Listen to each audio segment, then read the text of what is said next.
Ang batang babae ay tiyak na anak ng mayamang tao na si Wenwan. Ngunit ang kanyang ID ay halatang naging ampon na kapatid. At siya ay tiyak na hindi ng utang ng mataas na interes. Ngunit may mga tao na humahabol sa kanya para sa pera. Ako si Wenwan. Nagkamali kayo. At kahit ang mga magulang ay naniniwala, ang ampon na kapatid ay siya mismo na si Miyopo. At siya ang tunay na ampon ng pamilya Wen. Si Miyopo ay nanonood ng palabas. Anong sinasabi mo? Si Miyopo ay nanonood ng palabas. Hindi ba ang iyong kapatid na babae? Nakatayo siya dito ng maayos. Pinalaki ka ng pamilya Wen sa loob ng 20 taon. Pinagkakalooban ka ng marangyang buhay. At nagkaroon ka ng ganitong asal. Utang na hindi binabayaran. At nagkukunwaring baliw. Nagpapanggap na si Wan-er. Ang batang babae ay hindi makaintindi. Siya ay tiyak na kanilang anak. Bakit hindi siya nakikilala ng mga ito? Sa oras na iyon, nang ang batang babae ay labis na nalilito, isang tawag ang ganap na nagwasak sa kanyang mga ilusyon. Ginang, Wenjing, ang inyong resulta ng pagsusuri ay positibo. Pumasok na sa huling yugto. Mangyaring siguraduhin sa linggong ito. Dalhin ang pagkakakilanlan. Sa aking sentro, kunin ang antiviral na gamot. Sakit na dulot ng mataas na interes. Mga bagay na hindi niya kahit na maisip. Nalubos na nagbigay ng pagkadismaya sa kanyang mga magulang. Hanggang sa sandaling ito, saka lang sinabi ng kanyang kapatid na inaalagaan sa batang babae. Lahat ng ito ay kanyang obra. Dahil mayroon siyang isang sistema ng matalinong tao. Basta't unti-unting ginagaya ang batang babae. Kapag umabot na sa 100 ng progreso ng panggagaya, ay ganap na papalitan ng batang babae. Ang batang babae ay magmamana rin ng kanyang hiniram na mataas na interes at sakit na nakakahawa. Matapos malaman ng katotohanan, saka lang nagsimulang magsisi ang batang babae na siya pa palang itinuring na kapatid ng demonyo na ito, na inaalagaan ng matagal na panahon. Ngunit huli na ang lahat. Ang sakit ng batang babae ay umabot na sa huling yugto at namatay ng ganito kawawa sa kalye. Ngunit sa susunod na segundo, ang batang babae ay muling nagising at muling bumalik sa kanyang kapatid na inaalagaan. Nang simulan niyang gayahin ang sarili niya. Ate, ilang araw na ang nakalipas. Hindi ba't sinabi ng mga magulang na maghihintay silang makapagtapos ka? Bibilhan ka nila ng sasakyan. Maaari mo bang tulungan mo rin akong bumili ng isa? At sa pagkakataong ito, Curry, nakikita ng batang babae ng malinaw ang progreso ng panggagaya ng kapatid. Kaya't nanumpa ang batang babae na sa pagkakataong ito, tiyak na siya ay magdurusa. Agad siyang sumangayon sa kapatid. Hindi maintindihan ng kaibigan kung bakit ang kapatid ay ginagaya siya. Pati ang paraan ng paglakad ay kailangang gayahin. Maliwanag na may masamang balak. Bakit kailangan pa siyang bilhan ng sasakyan? Sinabi ng batang babae, maghintay ka, may magandang palabas na darating. Tara na. Agad na nakarating ang grupo sa tindahan ng 4 na anak. Agad na napansin ng kapatid ang isang maybach. Ate, ang ganda ng panlasa mo. Ang maybach na ito ay talagang maganda. Sa unang tingin, talagang may estilo. Ito na lang ang kukunin. Isang sasakyan para sa bawat isa. Nang makita ng manager, ay, napakabuti. Sakto, 2 sasakyan na lang ang natira sa tindahan. Hayaan mong pumili ang nakababatang kapatid ng mga detalye. Nang makita ng nakababatang kapatid, sasakyan namin ng ate ko. Kailangan niya ang pinakamataas na bersyon. Tungkol sa katawan ng sasakyan. Gusto ko, itim at puting kombinasyon. Linya sa baywang.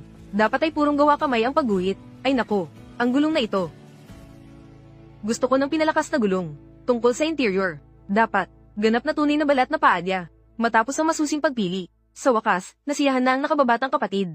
Pagkalipas ng ilang sandali, inayos ng manager ang mga detalye at bumalik para magbayad. 2 pinakamataas na bersyon ng Maybach, 16 na milyon. Paano mo balak magbayad? Nang makita ng nakababatang kapatid, ay nako, pasensya na, ate, na nagastos na ng ganito. Kapag kumita na ako sa hinaharap, tiyak na bibilhan kita ng mas magandang sasakyan. Ngunit nang marinig ng babae, nasabi ko na ba, nabibilhan ko siya. Nang marinig ng nakababatang kapatid, anong ginagawa mo? Hindi ba't napagkasunduan nating bumili ng sasakyan bilang magkapatid? Kapag nagmaneho, makapagbibigay ng dangal sa pamilya. Ngunit sinabi ng babae, matanda ka na. Kung gusto mong bumili ng bagay, bumili ka na lang. Huwag mong laging isipin ang bulsa ng iba. Pagkatapos sabihin, kumuha ng bank card. Isang Maybach, ay swipe ang card. Sige, agad akong pupunta para ayusin ito.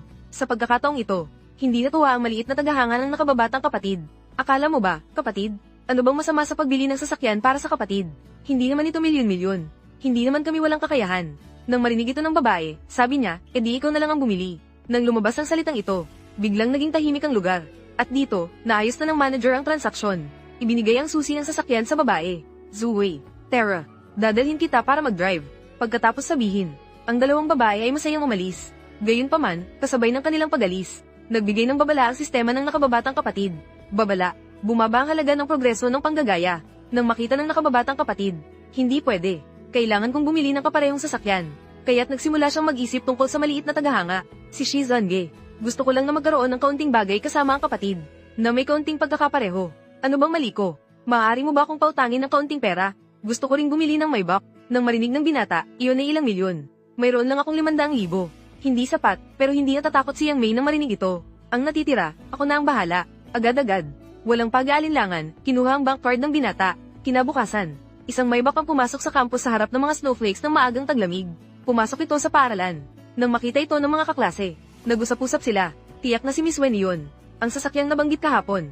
Pero nang bumukas ang pinto ng sasakyan, talagang si Yang Mei ang bumaba. Nang makita ng maliit na tagahanga, wow, talagang bumili ka. Sabi ni Yang Mei, karaniwan, nag-iipon din ako.